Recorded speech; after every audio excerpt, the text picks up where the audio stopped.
Okay, so I did the video, I uploaded it, and then I start to listen to the fucking feed, and it's all like, yeah, there's no sound, no sound. So it turns out that whenever I moved my microphone to my other computer and I moved it back, I forgot to reselect it. So yes, there was no microphone for the last video. My apologies. Hey, it's Aaron the Pedantic. Today we're going to talk about guns in Dungeons and Dragons. So I wanted to kind of talk about this because it's one of those contentious issues, and I think it's worth discussing. So, should you have guns in your setting? I think the most important question, undeniably, is what kind of setting do you have? I know it sounds incredibly obvious, but I kind of want to go into like the more specific approach. So, the first thing that I think you should consider is necessity. So, was there ever a time in the world that you have created where it would have been necessary for people to develop this technology? And I think this kind of goes hand in hand with opportunity. So opportunity and necessity, but more importantly, necessity, because sometimes you have the opportunity, but there's no need.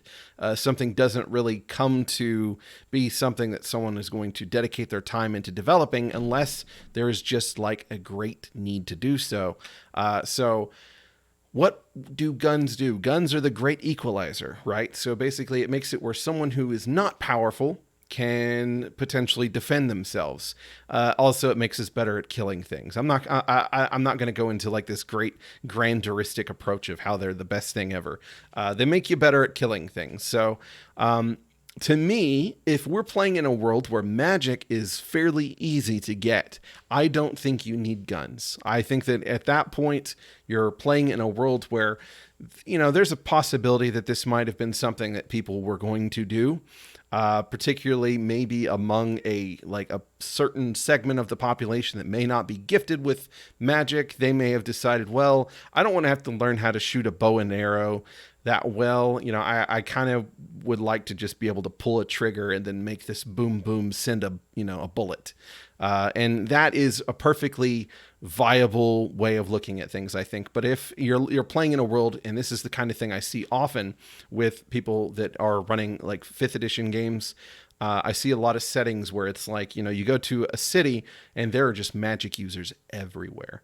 And to me, that just kind of suggests that maybe it's really not all that necessary. It might be, but it might not be. And if they never really had the need for it, I feel like you could make an argument that just like it's fine to not have them.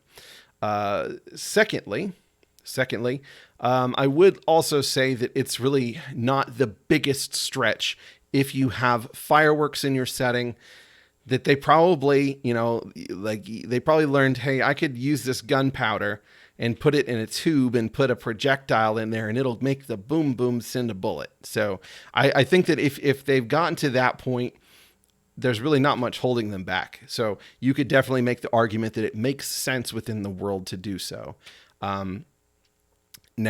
So that's necessity. Now, second would be regulation. So regulation is a thing to think about. So if you have a world where people are regulated at a large level, by a government of sorts, then, you can look at parallels in history where, in even stretching before firearms, even with swords, in the medieval era, there were many places where, and it would vary from country to country and, place to place, where if you carried a sword, then you could go to jail. And swords were really expensive, so there was kind of like that whole thing. But there were regulations suggesting that you could not carry a sword unless you belonged to a certain class of people. And this is not a stretch to include in this fantasy world that you're creating. So it could be such that maybe the people in charge are allowed to have guns. Maybe the people that are lessers are not allowed to have guns. And you can look to, as for reasoning, you can look to safety, So if you look at modern day Australia, they've gotten most of the guns out of the country, which I'm not getting into like the political ramifications or anything like that, because this is not that kind of video. This is not that kind of channel.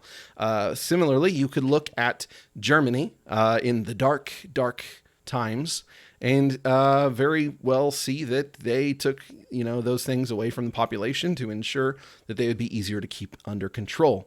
So if we are exploring that angle, I think you should also take into consideration that wizardly magic is something that is kind of elitist in a way. Now, I don't mean this to say in a degrading kind of term or anything like that. What I'm trying to say is that it requires a certain amount of opportunity in order to be able to make it happen. There's some arguments you could make that maybe like a lay person could use witchcraft or something like that. But typically, whenever we think of wizards, we think of studious people with these grimoires of, great, power, and they have well above average intelligence usually. And so that's what kind of gives them the opportunity to make magic happen. And this is defied by sorcerers and warlocks. And the way that I created a setting once was where wizards had to be enrolled in, regulated by the college of the city, or the state rather. And that basically if you used magic and you're unauthorized, then there would be ramifications. You would be locked away and thrown, the key would be thrown away. And if you were a sorcerer or a warlock, if you're a warlock, then they're like, what the fuck did you do? What the fuck is wrong with you?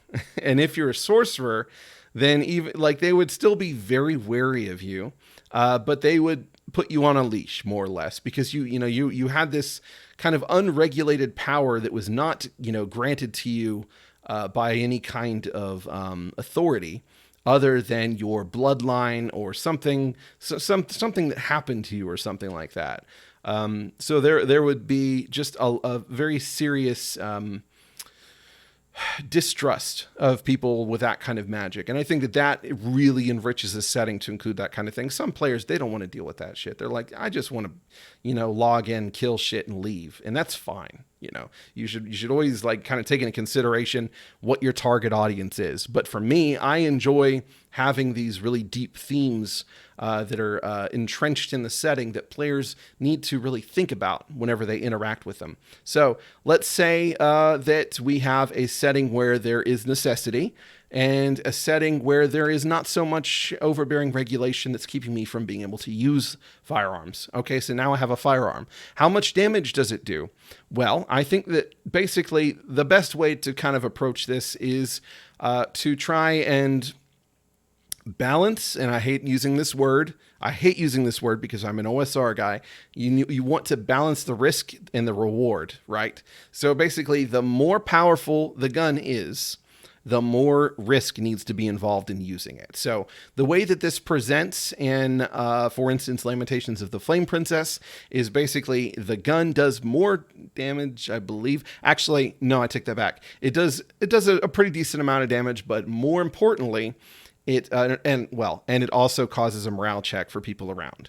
But more importantly, it makes a fuck ton of noise, and you can only shoot it once before you have to spend a significant amount of time reloading. Now, these are muzzle loaders, so this is because that is meant to capture guns of a certain era. If you are running a game where they have developed something beyond that, because maybe it is a magical gun or something like that, then I would consider some other means of reining things in if you're going to elevate the power beyond like a typical ranged attack.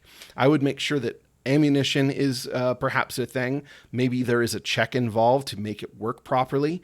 Maybe there is a chance for a misfire. You kind of want to have all these things in order due to the fact that it is something that is going to have an extra added benefit. So you want to kind of like work those things into what you're doing. Now, if you have a gun, more than likely it's going to be very loud. So that is where a lot of risk comes from as well. Think about The Walking Dead. Think about DayZ. Whenever you shoot a gun, it's usually a desperate time because at that point you are pulling in, things from all around. So for instance, the way that I would pull this into effect in maybe a dungeon environment is, the shot unless it's suppressed somehow. And even if it is suppressed somehow, it's going to reverberate throughout whatever environment. If it's an enclosed environment, a cavern, a dungeon, it's going to bounce off those walls. And you know what? There's going to be wandering monsters. They're going to be coming. So then it's just going to be a matter of how many rounds it takes for them to get there, how they respond. Maybe they aren't the kind of people that are interested, creatures that are interested in fighting someone who has a gun. Maybe they're like, fuck that. A lot of animals are frightened by guns. They don't want to deal with that. So it can be used in a lot of ways. I think it adds a lot of depth. I think it's a lot of fun to introduce to a game. I think you should consider it, and more importantly, give it to your gnomes, because they deserve it, by God. So that's it. I think my first take was better, but there's nothing I can do once I record it and my mic isn't in. So you'll have to settle for this one. Have a wonderful, fantastic day, and I don't know. Keep honking. I'm reloading.